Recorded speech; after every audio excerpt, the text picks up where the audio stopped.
Há bastante tempo eu tenho dito aqui que, independentemente do fato de ter salvado a nossa democracia de um golpe militar, a solidão do Alexandre de Moraes, o protagonismo quase solo dele, iria dar munição para os golpistas.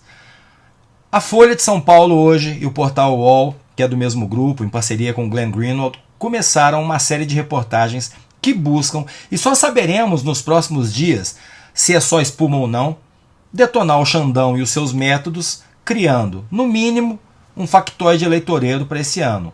E no outro extremo, jogar gasolina no fogo do golpismo de extrema-direita e criar ambiente para anistiar os responsáveis. O problema é que o jornalismo de verdade é jornalismo e precisa ser apoiado. Se ele mostrar absurdos jurídicos e a gente passar pano, todos nós estaremos sendo falsos legalistas hipócritas.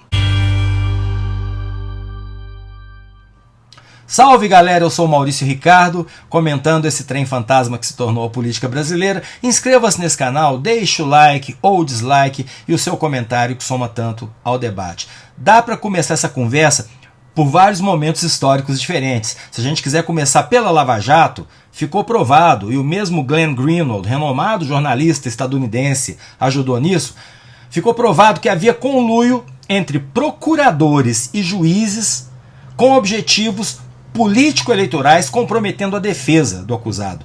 O que talvez tenha dado errado é que o grupo mirou na eleição de um Aécio, não de um Bolsonaro, mas como vem acontecendo no resto do mundo, o candidato tosco da extrema-direita acabou sendo acampado pela direita não extremista por ser o único caminho viável que eles tinham para continuar no poder. Veio a Vaza Jato, do Glenn e do Intercept Brasil, que é um outro recorte, e se hoje o Lula está no poder, o único argumento não passional, não ideológico é: a Lava Jato violou o ordenamento jurídico ao combinar alvos, ao combinar sentenças, ao fazer vazamentos seletivos, shows para a imprensa e botar na cadeia o candidato que muito provavelmente venceria as eleições de 2018. Naquele momento da Lava Jato foi o legalismo que fez a gente, nós da ala democrática desse país, entendermos que deixar um monte de bandido solto, porque sim, havia crimes reais de corrupção relacionados à Petrobras e empreiteiras, deixá-los soltos seria um preço pequeno a pagar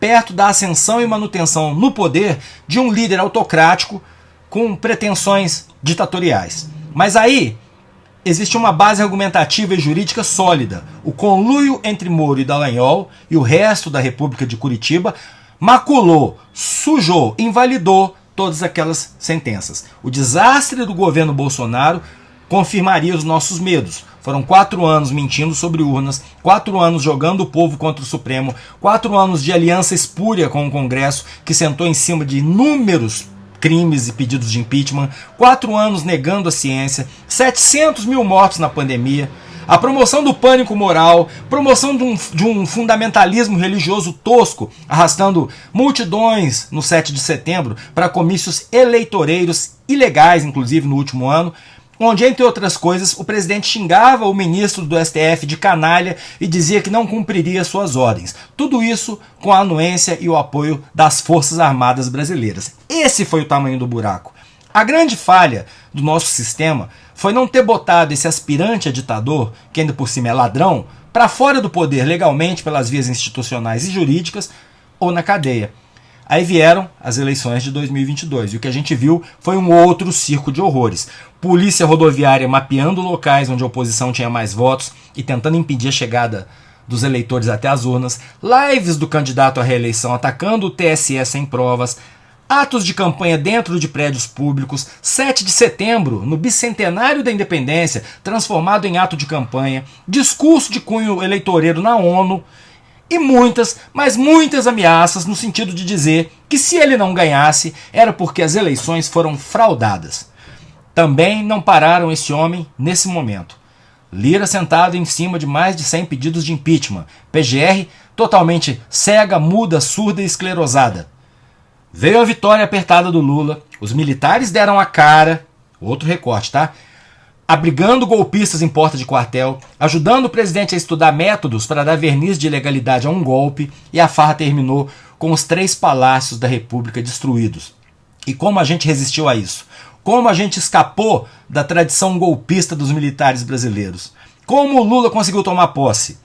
Alguns vão dizer, e não vão estar errados, que faltou apoio externo e interno para dar um golpe.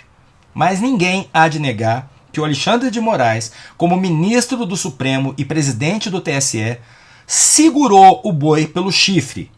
Aqui eu passo uma linha. Muito obrigado, Xandão. Só que, bom, precisamos ser coerentes. Se somos legalistas, o fato do Congresso não ter cumprido seu papel, o fato da PGR não ter cumprido seu papel, o fato das Forças Armadas não terem cumprido seu papel, não dá o direito ao Alexandre de Moraes de reparar todos esses erros ao atropelo da lei.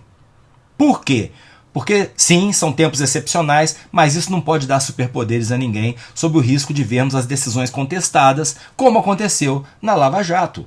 Eu não acho que o que a Folha mostrou ontem e hoje seja suficiente para desqualificar a atuação do Alexandre de Moraes. O debate jurídico está aí fora, com especialistas dizendo que é muito diferente um tribunal trocar figurinha com o outro, aqui eu estou falando de TSE e STF, é muito diferente isso de juízes trocando figurinha com procuradores, caso da Lava Jato, para condenar pessoas.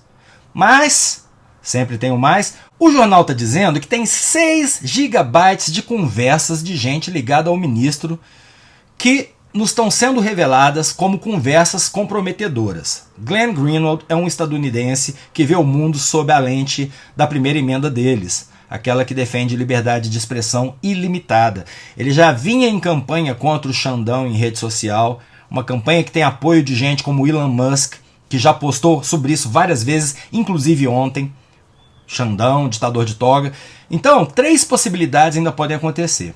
Essa operação, vamos queimar o Xandão, aparecer com mais material comprometedor, vou voltar ao tema, mas enfim, aparecer com mais material que deixe o ministro Alexandre fragilizado, abrindo espaço para impeachment dele, ou invalidação dos atos dele, anistiando os golpistas, etc. Tese 1. E ainda não é o caso, pelo que a Folha publicou.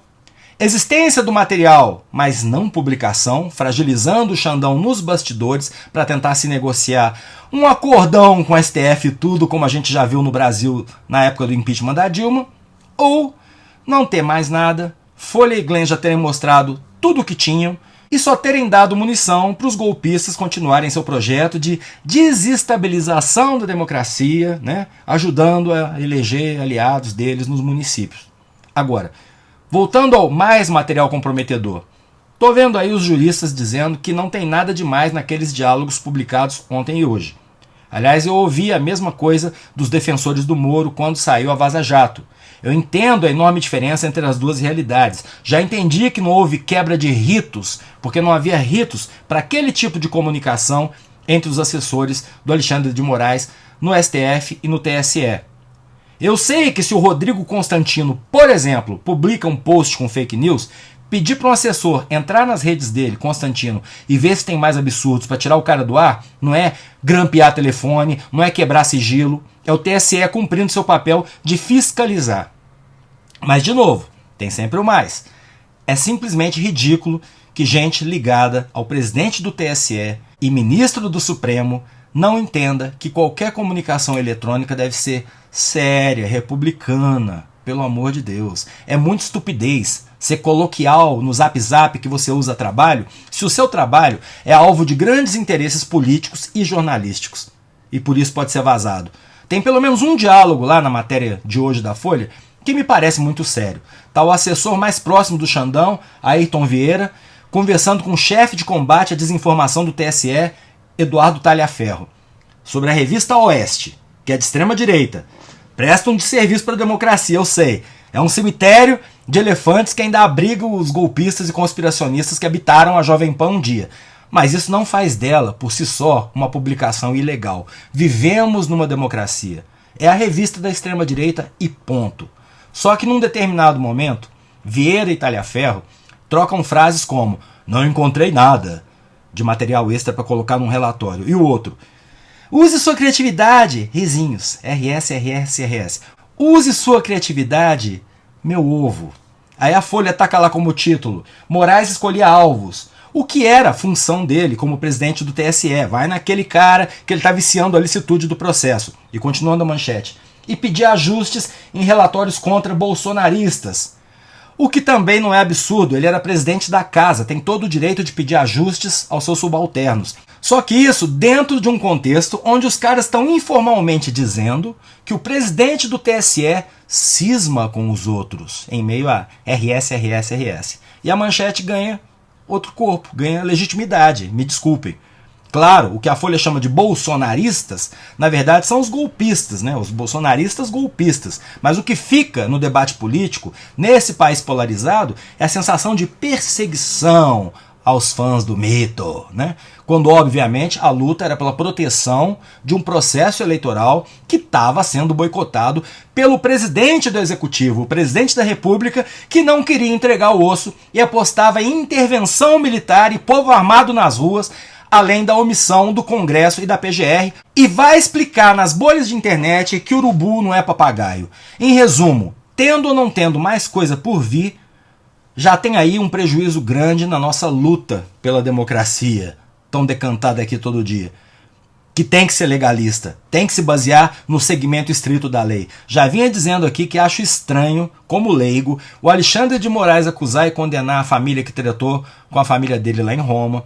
E eu vou ficar só nesse exemplo para dizer que faltam protagonistas na resistência contra o golpismo.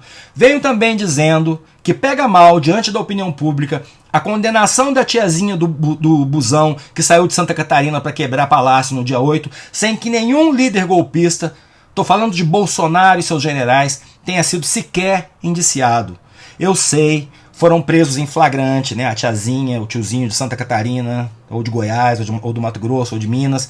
Sei, para pegar peixe graúdo é preciso muita consistência na peça acusatória e o processo é mais lento, mas justiça tem que ter timing, ainda mais quando tem política misturada no meio.